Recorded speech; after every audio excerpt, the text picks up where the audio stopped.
삶의 기적을 일으키는 30분 예배를 시작하도록 하겠습니다. 하나님께서 오늘 우리에게 주신 말씀은 사도행전 26장 9절에서 18절까지 말씀입니다. 이 말씀 제가 봉독하도록 하겠습니다. 나도 나사렛 예수의 이름을 대적하여 많은 일을 행하여 될 줄 스스로 생각하고 예루살렘에서 이런 일을 행하여 대제사장들에게서 권한을 받아 가지고 많은 성도를 옥에 가두며 또 죽일 때에 내가 찬성 투표를 하였고 또 모든 회당에서 여러 번 형벌하여 강제로 모독하는 말을 하게 하고 그들에 대하여 심히 격분하여 외국 성에까지 가서 박해하였고 그 일로 대제사장들의 권한과 위임을 받고 다마섹으로 갔나이다.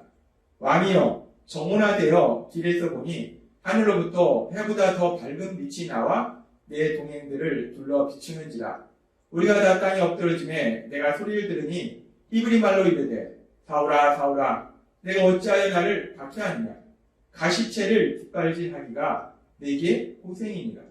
내가 대답하되 주여 누구시니이까. 주께서 이르시되 나는 내가 박해하는 예수라. 일어나 너의 발로 서라.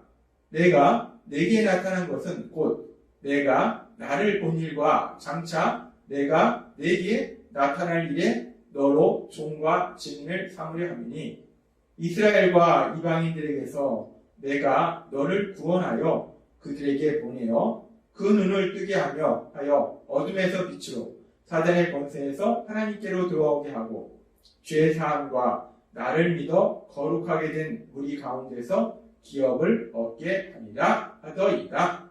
아멘. 오늘 이 시간 하나님께서 우리 주신 말씀을 듣기 전에 잠시 기도하는 시간 갖도록 하겠습니다. 하나님 아버지 감사합니다. 오늘도 저희들 사랑하시고 저희를 만나주시는 하나님, 오늘도 주시는 말씀을 통해서 언제나 저희와 함께 하시고 저희를 불쌍히 여기신 하나님, 저희를 사랑하시는 하나님을 만나게 하시고 그 하나님을 믿음으로 인해서 담대하게 살아가는 저희가 될 수 있도록 은혜 베풀어 주옵소서. 예수님의 이름으로 감사하며 기도드리옵나이다. 아멘. 바울 사도는 아그리파 왕 앞에서 자신이 유대인들에게 고소당해서 심문을 받는 이유가 자신의 조상인 유대인들의 조상 때부터 가지고 있던 소망, 즉 메시아에 대한 소망과 부활에 대한 소망, 그 자신의 조상들 때부터 가지고 있던 그 소망을 자신도 가지고 있음으로 인해서 그 소망으로 인해서 자신이 심문을 받는다라고 얘기하면서 이제 그 바울 사도가 믿고 전하는 그 예수님을 만났던 다마섹 도상 사건에 대해서 바울 사도는 얘기합니다. 그러면서 바울 사도가 다마섹 도상에서 예수님을 어떻게 만나는지를 얘기하면서 그 예수님께서 바울 사도에게 사명을 주시는 그런 이야기를 합니다. 사도행전 26장 26절은 이렇게 말씀합니다. 일어나 너의 발로 서라. 내가 너에게 나타난 것은 곧 너가 나를 본 일과 장차 내가 너에게 나타날 일에 너로 종과 증인을 삼으려 함이니 라고 말씀합니다. 예수님께서는 바울 사도에게 너는 이제 앞으로 나의 증인이 될 것이다 라고 얘기합니다. 말씀합니다. 이 바울 사도가 우리 죄를 위해서 십자가에 돌아가시고 3일 만에 부활하신 그 예수님의 십자가 죽으심과 부활하심에 대해서 전하는 그 예수님에 대해서 전하는 증언하는 사람, 증인으로서의 삶을 살게 될 것이다. 증인으로서의 삶을 살아야 된다라고 하나님께서 바울 사도에게 사명을 주십니다. 하나님은 바울 사도에게 아주 귀한 사명을 주신 거예요. 그러면서 우리가 이 부분에서 잠시 생각해보면 그렇게 하나님이신 예수님께서 바울 사도에게 너무나도 귀한 사명을 주셨는데 그러면 그런 바울 사도는 어떤 사람이었는가? 바울 사도는 이 당시에 어떤 삶을 살고 있었는가?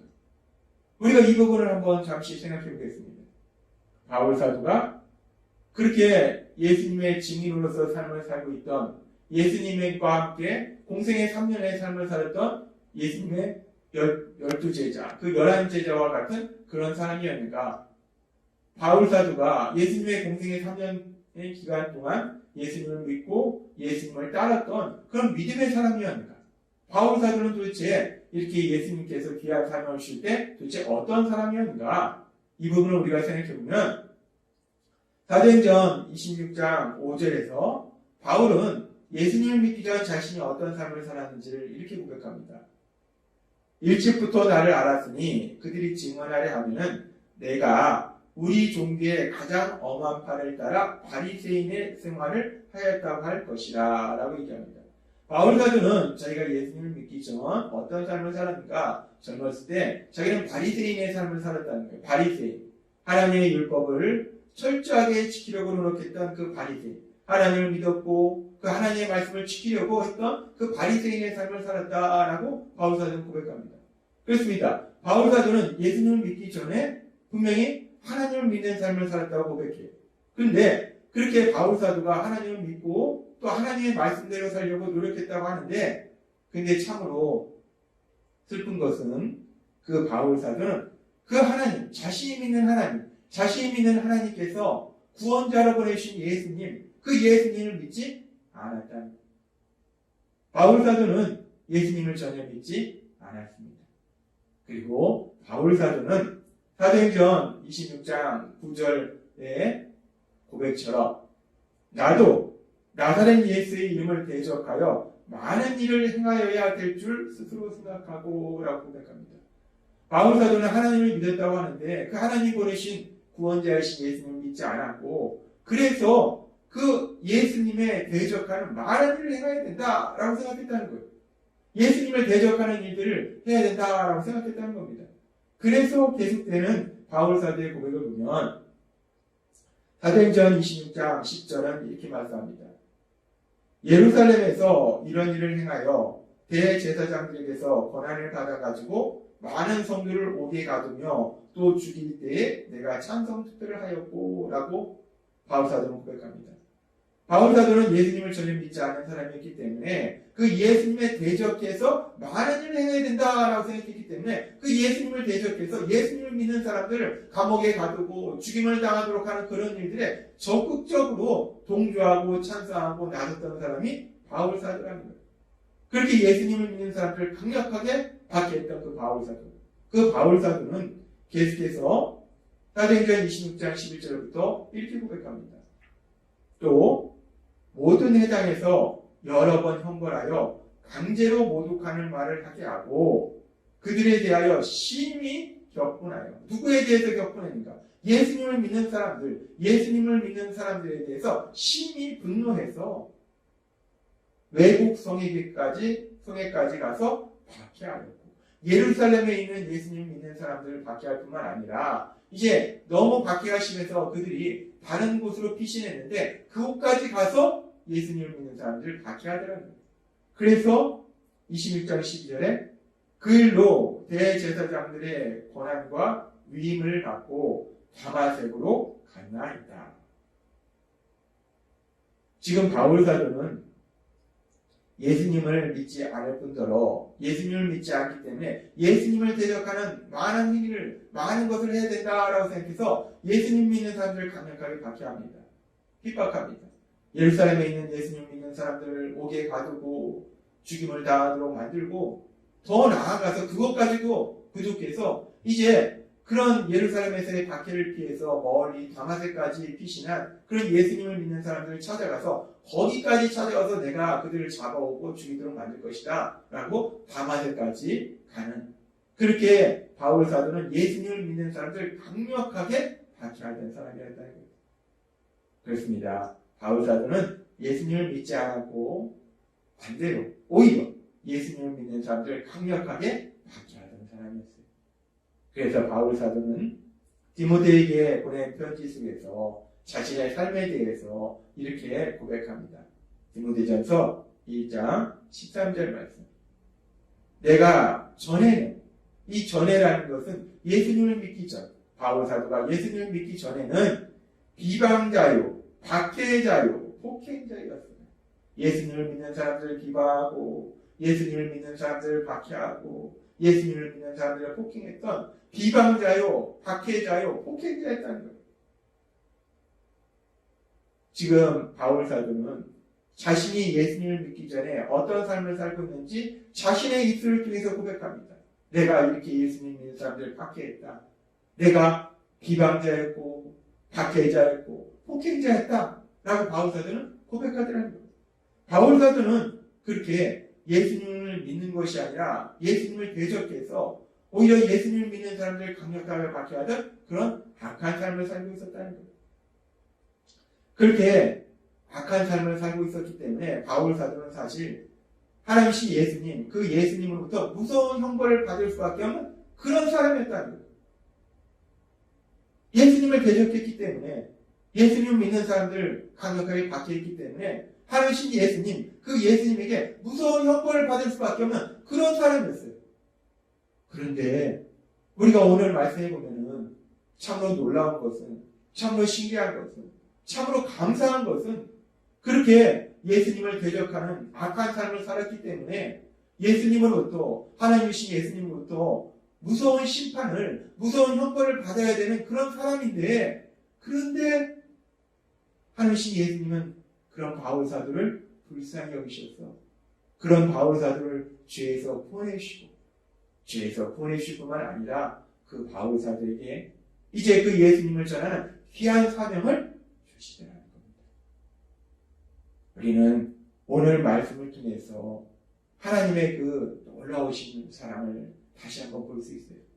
예수님을 대적하는 악한 삶을 살고 있는 그 바울사도에게 무서운 형벌을 내리시는 것이 아니라 그런 바울사도를 불쌍히 여기시고 구원하시고 그런 바울사도에게 사명을 주시는 하나님, 그 예수님. 그래서 바울사도는 그런 하나님이신 예수님, 하나님의 그 놀라우신 사랑을 체험했기에 디모데전서 1장 14절에서 이렇게 고백합니다. 우리 주의 은혜가 그리스도 예수 안에 있는 믿음과 사랑과 함께 넘치도록 풍성하여. 주의 은혜가, 우리 예수님의 은혜가, 우리 하나님의 은혜가 풍성하였도다도 많은 건데 그냥 풍성한 것이 아니라 넘치도록 풍성하였도다. 넘치도록 풍성하였도다. 바울사도는 고백합니다. 하나님께서 죄인인 자신, 예수님을 대적하는 악한 삶을 살고 있는 자신에게 넘치도록 풍성한 은혜를 주셔서, 사랑을 주셔서 죄인이었던 자신이 예수님을 믿게 되고, 그래서 예수님으로부터 그 예수님을 전하는 그 귀한 사명을 받는 그런 삶을 살게 됐음을 바울사도는 고백하더라는 겁니다. 그렇습니다. 하나님은 그렇게 어리석고 미련한 바울사도, 죄인인 바울사도에게 넘치도록 풍성한 은혜를 주셨는데 그 하나님은 또한 바울사도뿐만 아니라 오늘 말씀을 듣고 있는 우리들에게도 그렇게 넘치도록 풍성한 은혜를 베푸셨음을 믿습니다. 어리석고 미련해서 내 생각대로 살았던 우리들, 내 욕심과 나만을 위해서 살았던 우리들, 그런 죄인된 우리들을 하나님은 불쌍히 여기셔서 바울사도에게 베푸신 그 은혜처럼 넘치도록 풍성한 은혜를 우리에게 주셔서 우리를 하나님의 사랑받는 아들과 딸로 만들어 주셨음을 믿습니다. 오늘 말씀을 통해서 바울사도에게 넘치도록 풍성한 은혜를 주신 그 하나님, 또한 우리에게 그렇게 넘치도록 풍성한 은혜를 주신 그 하나님, 그 하나님의 사랑 안에 거함으로 인해서 하나님의 역사하심에 인해서 날마다 기뻐하며 감사하며 그 하나님을 찬양하는 참된 기쁨을 누리시는 여러분이 되시길 주님의 이름으로 축원합니다. 기도하겠습니다. 하나님 아버지 감사합니다. 오늘도 주신 말씀처럼 예수님을 대적하는 악한 삶을 살고 있던 그 바울사도에게 넘치도록 풍성한 은혜를 주셔서 그를 구원하여 주시고 그에게 귀한 사명을 주신 하나님은 또한 어리석고 미련하고 죄인된 저희들을 불쌍히 여기셔서 저희들에게도 그렇게 넘치도록 풍성한 은혜를 주셔서 저희가 하나님의 사랑을 받는 아들과 딸로서 이 세상을 살아갈 수 있도록 역사해 주시니 감사합니다. 날마다의 삶 속에 그 하나님의 사랑 안에 거하고 인해서 찬양하며 그 하나님을 마음껏 찬양하는 저희 모두가 모두가 될 수 있도록 은혜를 베풀어 주옵소서. 예수님의 이름으로 감사하며 기도드립니다. 아멘. 이 시간도 하나님께서 우리 주신 말씀을 묵상하면서 조용히 기도할 시간 갖도록